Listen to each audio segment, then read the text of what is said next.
पहला पाठ उत्पत्ति 28 वचन 10 से 22। याकूब ने भी शेबा छोड़कर हारान के लिए प्रस्थान किया। वो किसी तीर्थ स्थान जा पहुंचा और वहां रात भर ठहर गया, क्योंकि सूर्यास्त हो गया था। उसने वहां पड़े हुए पत्थरों में से एक को उठा लिया और उसे तकिया बनाकर वहां सो गया। उसने ये स्वप्न देखा, एक सीढ़ी धरती पर खड़ी थी, उसका सिरा स्वर्ग तक पहुंचता था और ईश्वर के दूत उस पर उतरते चढ़ते थे। ईश्वर याकूब के पास खड़ा हो गया और बोला, मैं प्रभु, तुम्हारे पिता इब्राहिम का ईश्वर तथा इसहाक का ईश्वर हूँ। मैं तुम्हें और तुम्हारे वंशजों को ये धरती दे दूंगा जिस पर तुम लेट रहे हो।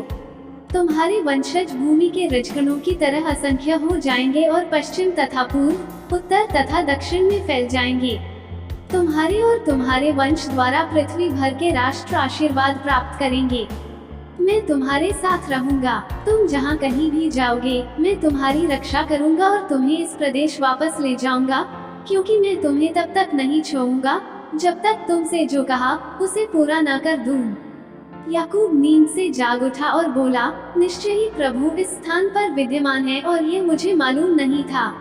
वह भयभीत हो गया और बोला, ये स्थान कितना श्रद्धाजनक है। ये तो ईश्वर का निवास है, ये स्वर्ग का द्वार है। उसने बहुत सवेरे उठकर सिरहाने का वह पत्थर उठाया, उसे स्मारक के रूप में खड़ा किया और उसके सिरे पर तेल उंडेल दिया। उसने स्थान का नाम बेतल रखा। वह नगर पहले लूज कहलाता था।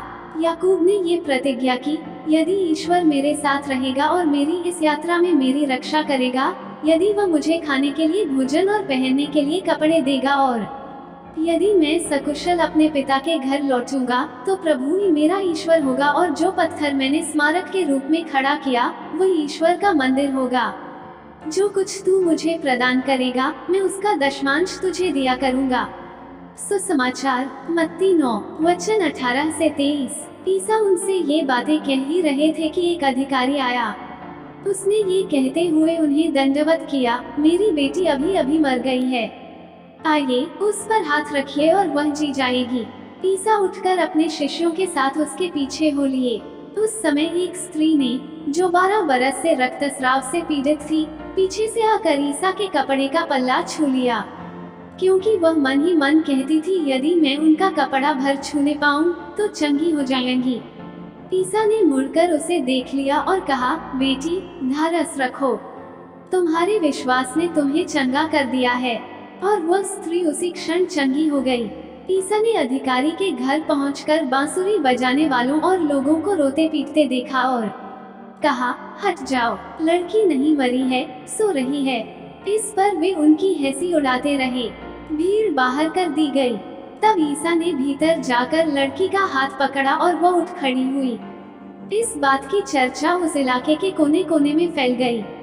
मनन चिंतन। आज के सुसमाचार में दो घटनाएं एक दूसरे में बुनी हुई हैं। एक तरफ अधिकारी की बेटी है जो मर चुकी है और दूसरी तरफ 12 बरस से रक्तस्राव से पीड़ित स्त्री है। दोनों ही घटनाओं की खासियत है कि उन्होंने निराशा से घिर जाने के बावजूद भी प्रभु में भरोसा रखा और विश्वास किया। मरी हुई लड़की के पिता को मालूम था कि उसकी बेटी मर चुकी है। लोगों ने भी कटु सत्य को स्वीकार कर लिया था। बांसुरी बजाने वाले और रुदन करने वाले लोग इकट्ठे हो गए थे। अब कोई आशा नहीं बची थी, लड़की का अंतिम संस्कार करना था। लेकिन ऐसी स्थिति में एक पिता के मन की आवाज कहती है कि भले ही मेरी बेटी मर चुकी है, लेकिन यदि प्रभु यीशु उस पर हाथ रख देंगे तो वह जीवित हो जाएगी। उसे विश्वास था कि यीशु मृत्यु के भी प्रभु हैं। रक्तस्राव से पीड़ित स्त्री के मन की आवाज भी कहती है कि यदि वह उनका कपड़ा भर छूने पाए तो वह चंगी हो जाएगी। उसके दृढ़ विश्वास ने उसे चंगा किया। क्या हम भी घोर निराश के समय प्रभु में भरोसा रख सकते हैं? आमीन।